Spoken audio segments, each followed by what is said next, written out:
Shalom, jemaat Gereja Gerakan Pentakosta yang dikasihi Tuhan. Apa kabarnya hari ini? Puji nama Tuhan, kita bersyukur pagi hari ini kita masih dapat beribadah, masih dalam suasana kita memperingati hari kenaikan Tuhan Yesus ke surga. Kita mau gunakan kesempatan yang ada untuk kita memuji, menyembah nama Tuhan. Biarlah kita persiapkan hati kita untuk kita memuji, memuliakan nama Tuhan yang terbaik untuk Dia. Yesus Tuhan ditinggikan.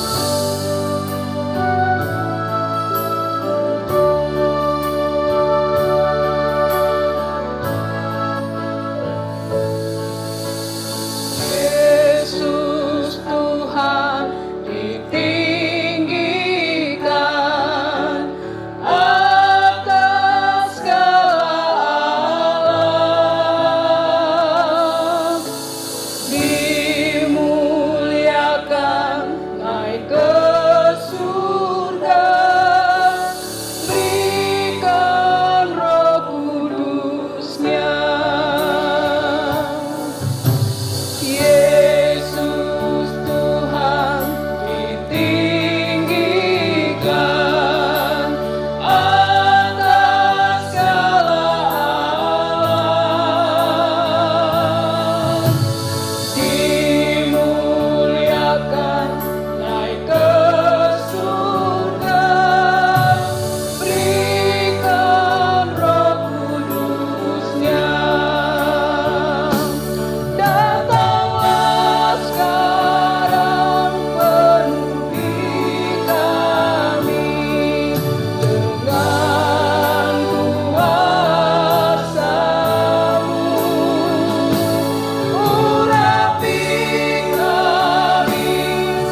kasih Allah Bapa di surga.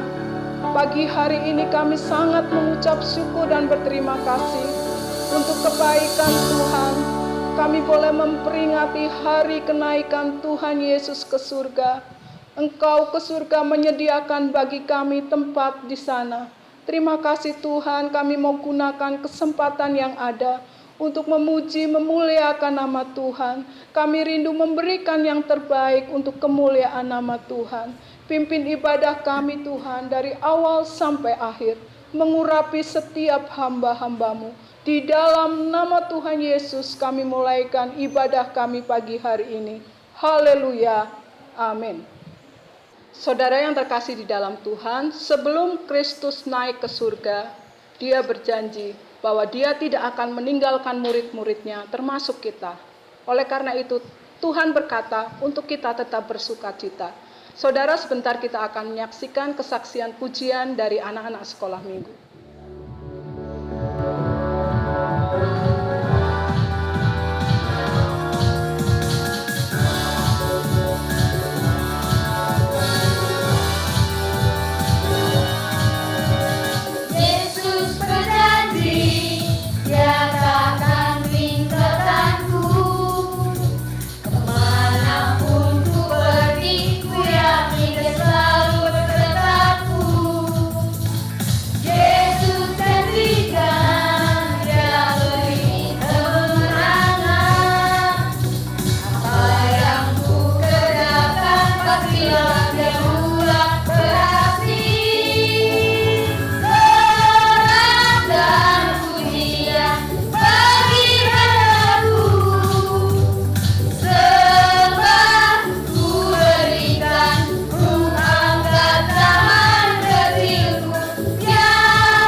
Kita akan masuk dalam firman Tuhan, kita akan sama-sama mendengarkan kebenaran firman Tuhan.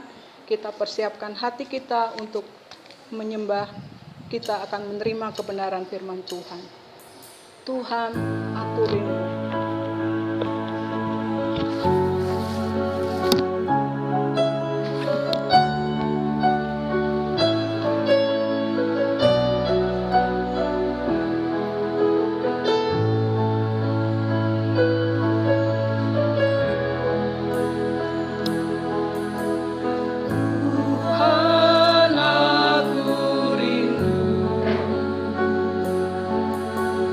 Tuhan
Mari kita berdoa.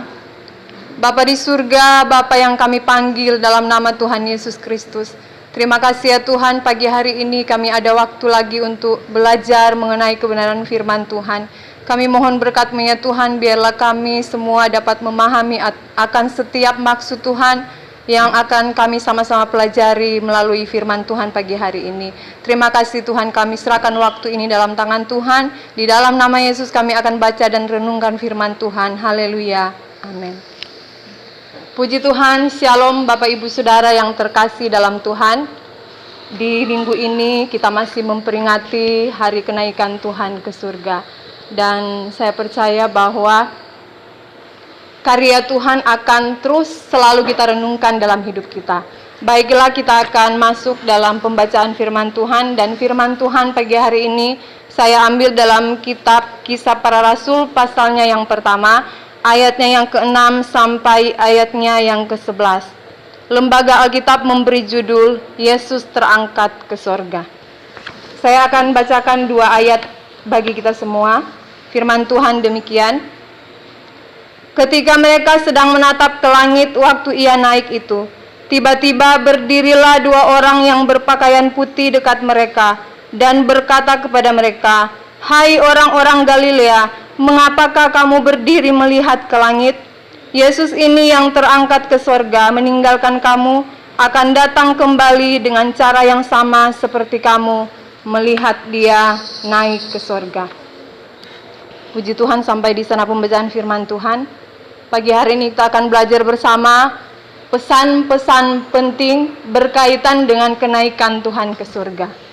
Saudara yang kekasih dalam Tuhan, kita tahu bersama bahwa peristiwa kenaikan Tuhan ke surga adalah peristiwa yang terjadi 40 hari sesudah Yesus bangkit.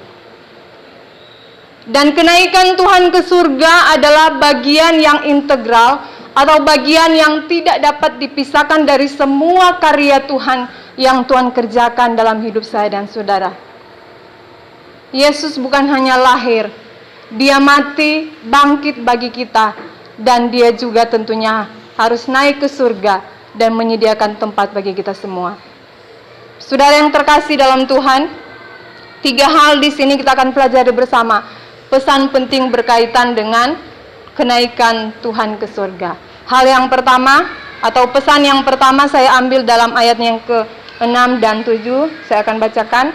Firman Tuhan berkata, "Maka bertanyalah mereka yang berkumpul di situ, 'Tuhan, maukah Engkau pada masa ini memulihkan kerajaan bagi Israel?' Jawabnya, 'Engkau tidak perlu mengetahui masa dan waktu yang ditetapkan Bapa sendiri menurut kuasanya.'" Pesan yang pertama adalah belajar untuk memahami setiap rencana dan kehendak Tuhan. Kalau saya pelajari, saudara, di ayat ini saya perhatikan bahwa murid-murid Tuhan pada waktu itu atau yang disebut juga sebagai rasul yang dipilih oleh Tuhan, ada sedikit salah pengertian dalam hal ini. Mereka menganggap bahwa pemulihan hanya diperlukan oleh bangsa Israel. Tetapi di ayat yang ke-8, di sana jelas misi daripada Tuhan Yesus adalah pemulihan sampai ke ujung bumi atau bagi semua bangsa. Seperti sama halnya dengan firman Tuhan dalam Matius 28 ayat 19, "Pergilah, jadikanlah semua bangsa muridku," kata Tuhan. Belajar untuk memahami setiap rencana Tuhan. Ada 2 hal yang menarik yang saya perhatikan di ayat ini, saudara. Yang pertama di ayat 6, pertanyaan yang diajukan oleh murid Tuhan Yesus pada waktu itu, ketika mereka berkata, "Tuhan, maukah Engkau memulihkan kerajaan bagi Israel?" Saya perhatikan bahwa pertanyaan ini adalah permohonan yang memasrahkan pada kehendak Tuhan. Kemudian di ayatnya yang ke-7 Yesus menjawab, "Engkau tidak perlu tahu masa dan waktu yang ditetapkan oleh Bapa menurut kehendaknya." Hal yang menarik yang kedua adalah pernyataan Yesus ini sedang menjelaskan 2 waktu, yaitu waktu Tuhan dan waktu manusia. Saya percaya bahwa murid-murid Tuhan waktu itu bukannya mereka tidak tahu akan tujuan Tuhan naik ke surga, yaitu menyediakan tempat yang kekal. Tetapi mereka masih bertanya, dan saya percaya bahwa yang Tuhan mau dalam hidup mereka adalah mereka mau belajar untuk terus memahami setiap rencana dan kehendak Tuhan dalam hidup mereka. Saudaraku yang terkasih dalam Tuhan, dalam konteks pembacaan firman Tuhan di ayat-ayat sebelumnya atau di ayat yang ketiga, dicatat di sana bahwa setelah Yesus bangkit dalam kurun waktu 40 hari, Yesus berulang-ulang menampakkan diri kepada murid-muridnya, dan ia berbicara tentang kerajaan Allah. Murid-murid Tuhan bukannya tidak tahu, tetapi mereka harus memahami setiap rencana dan kehendak Tuhan. Nah, dalam kehidupan kita semua, sebagai orang yang percaya kepada Tuhan, mungkin saat ini ada banyak hal yang tidak kita pahami dalam hidup kita. Ada begitu banyak pergumulan, kenyataan hidup yang tidak mudah. Tetapi Yesus mengajarkan agar kita mau melihat setiap rencana dan kehendak Tuhan di balik pergumulan yang kita hadapi. Dan kita percaya bahwa waktu Tuhan adalah waktu yang terbaik. Apapun pergumulan kita, apapun persoalan kita saat ini, biarlah kita mau tetap serahkan kepada Tuhan, karena Tuhan punya waktu yang terbaik akan menyatakan pertolongannya dalam hidup kita. Yang kedua, pesan penting berkaitan dengan kenaikan Tuhan Yesus ke surga. Bukan hanya belajar memahami setiap rencana dan kehendak Tuhan, tetapi hal yang kedua atau pesan yang kedua, saya ambil di ayatnya yang ke-8, saya akan bacakan bagi kita semua. Tetapi kamu akan menerima kuasa kalau Roh Kudus turun ke atas kamu, dan kamu akan menjadi saksiku di Yerusalem dan di seluruh Yudea dan Samaria dan sampai ke ujung bumi. Pesan firman Tuhan yang kedua, bukan hanya kita belajar untuk memahami setiap rencana Tuhan dan kehendaknya dalam hidup kita, tetapi hal yang kedua adalah kita mau tetap menjadi saksi Kristus dalam pimpinan Roh Kudus. Saudaraku yang terkasih dalam Tuhan, bersaksi bagi Kristus adalah panggilan surgawi bagi setiap orang percaya. Tugas kita bagi setiap orang percaya menyaksikan akan kabar keselamatan yang daripada Tuhan. Segala kebaikan Tuhan yang Ia kerjakan dalam hidup kita.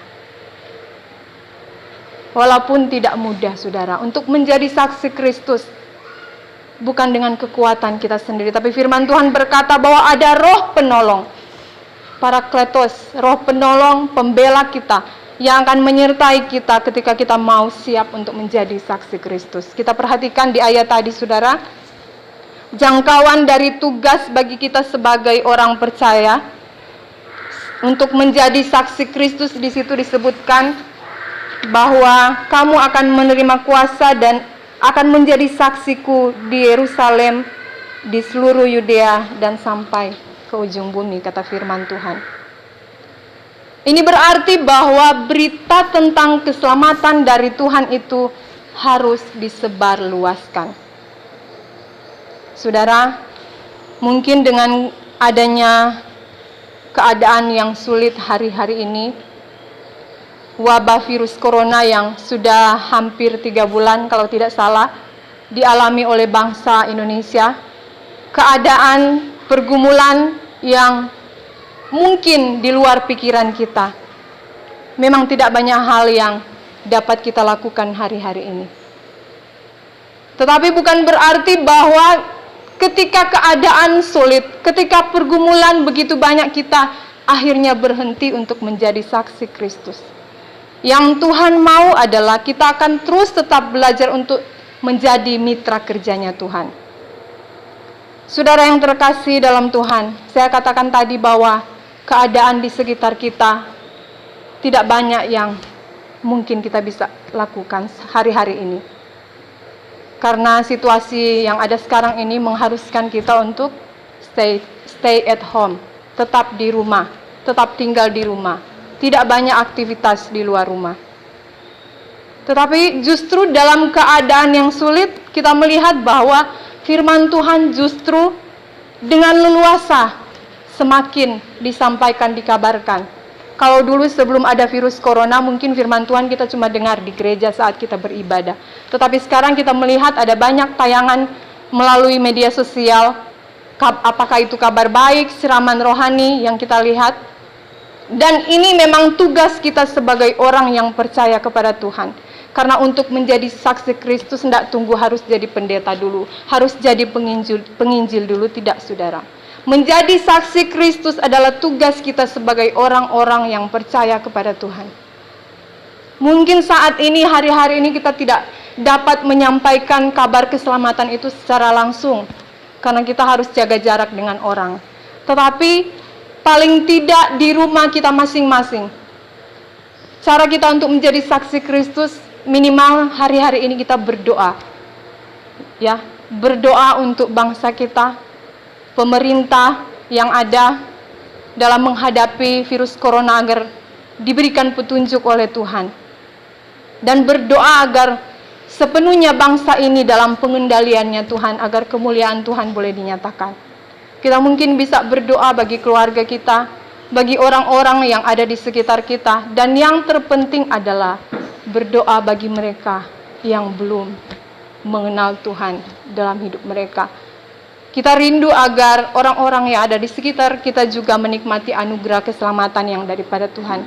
Sebab firman Tuhan katakan dalam Kisah Para Rasul 4 ayat yang ke-12, dan keselamatan tidak ada di dalam Dia, sebab di bawah kolong langit ini tidak ada nama lain yang diberikan kepadanya yang olehnya kita dapat diselamatkan. Mari kita mau belajar untuk menjadi saksi Kristus, meskipun bukan hal yang mudah. Tapi saya percaya bahwa ada Roh Kudus yang membimbing kita. Ketika Tuhan Yesus naik ke surga, Dia memberikan jaminan seorang penolong, yaitu Roh Kudus, pribadi yang akan selalu mengingatkan kita, membela kita, menolong kita untuk menjadi saksinya Tuhan. Dimanapun kita berada, apapun yang bisa kita lakukan untuk kemuliaan Tuhan, mari kita mau belajar untuk berikan yang terbaik sebagai mitra kerjanya Tuhan, sebagai saksi-saksinya Tuhan. Rasul Paulus pernah berkata bahwa kita orang percaya adalah surat-surat Kristus. Artinya bahwa orang percaya itu kehidupannya dapat dibaca oleh semua orang. Dan kalau kita menjadi saksi Kristus, saya percaya bahwa kasih Tuhan yang kita alami dalam hidup kita pun akan dialami oleh orang-orang yang belum mengenal Tuhan. Saudara yang terkasih dalam Tuhan, hal yang ketiga di sini, pesan penting berkaitan dengan kenaikan Tuhan ke surga. Bukan hanya kita belajar memahami setiap rencana kehendak Tuhan dalam hidup kita, dan bukan hanya kita punya kerinduan untuk tetap menjadi saksinya Tuhan, tetapi hal yang ketiga di sini saya ambil di ayatnya yang ke-10 dan 11 yang sudah saya bacakan tadi. Saya baca kembali firman Tuhan demikian. Ketika mereka sedang menatap ke langit waktu Ia naik itu, tiba-tiba berdirilah dua orang yang berpakaian putih dekat mereka dan berkata kepada mereka, "Hai orang-orang Galilea, mengapakah kamu berdiri melihat ke langit? Yesus ini yang terangkat ke surga meninggalkan kamu akan datang kembali dengan cara yang sama seperti kamu melihat Dia naik ke surga." Hal yang ketiga, pesan penting berkaitan dengan kenaikan Tuhan ke surga adalah tetap berharap pada janji Tuhan. Berharap di sini bukan dalam arti pasif ya, kita diam dan tidak melakukan apa-apa. Tetapi berharap dalam arti kita membangun kerinduan dalam hati kita, membangun kerinduan dalam hidup kita, di tengah-tengah keluarga kita, untuk tetap hidup dekat dengan Tuhan dalam kondisi apapun. Saudara yang terkasih dalam Tuhan, murid-murid Tuhan pada waktu itu saya percaya walaupun tidak tersirat atau ditulis secara jelas bahwa mereka sebenarnya punya harapan untuk Yesus tetap berada dengan mereka. Karena kalau saya pelajari, kenaikan Tuhan Yesus adalah titik balik di mana murid-murid Tuhan Yesus yang tadinya tinggal bersama Yesus selama 3 tahun setengah lamanya. Dan akhirnya ketika Yesus naik ke surga, keadaan menjadi berbeda. Situasi menjadi berbeda. Mereka harus menerima realita atau kenyataan bahwa Yesus harus naik ke surga dalam tujuannya yang mulia. Saudara yang terkasih dalam Tuhan, di dalam kehidupan kita sebagai orang yang percaya kepada Tuhan, mari kita mau belajar dari kebenaran firman Tuhan pagi hari ini, bahwa kita mau tetap berharap kepada janji Tuhan. Saya katakan tadi bahwa berharap tadi bukan berarti kita diam, tetapi berharap dalam arti kita mau tetap dekat dengan Tuhan. Walaupun hari-hari ini mungkin kita tidak bisa beribadah di gereja seperti biasanya, harus ibadah di rumah dan lain sebagainya, tetapi kerinduan kita untuk datang kepada Tuhan itu atau berkat Tuhan akan dinyatakan itu tidak ditentukan oleh tempat di mana kita beribadah. Karena gereja yang sesungguhnya bukanlah soal gedung, tetapi kita sebagai orang yang percaya yang meresponi akan semua karya Tuhan. Kita mau belajar untuk tetap berharap sungguh hanya kepada Tuhan. Kenapa saudara? Kalau kita berharap kepada Tuhan, kita akan mendapatkan apa yang bisa dilakukan oleh Tuhan. Dan yang pasti Tuhan Yesus tidak pernah mengecewakan saya dan saudara. Mungkin hari-hari ini banyak sekali pergumulan yang kita alami, tetapi tetaplah berharap kepada Tuhan. Tetaplah bangun hubungan dekat dengan Tuhan. Berharap bahwa Tuhan, saya mau tetap kuat dengan Tuhan walaupun sedang dalam pergumulan. Itulah yang diungkapkan firman Tuhan berkaitan dengan pesan penting ketika Yesus naik ke surga. Yesus naik ke surga bukanlah akhir dari misinya Tuhan. Misi di bumi memang sudah selesai, tetapi kata firman Tuhan bahwa Tuhan Yesus akan datang kali yang kedua, akan menjemput setiap orang yang percaya dan tetap setia kepadanya. Marilah saudaraku yang dikasihi oleh Tuhan, biarlah kita mau tetap berharap kepada Tuhan sementara kita menanti kedatangan Tuhan Yesus di kali yang kedua, agar ketika Tuhan Yesus datang, Tuhan mendapati saya dan saudara tetap setia di hadapan Tuhan yang adalah sumber segalanya dalam hidup kita semua. Puji Tuhan, Tuhan Yesus memberkati. Kita berdoa.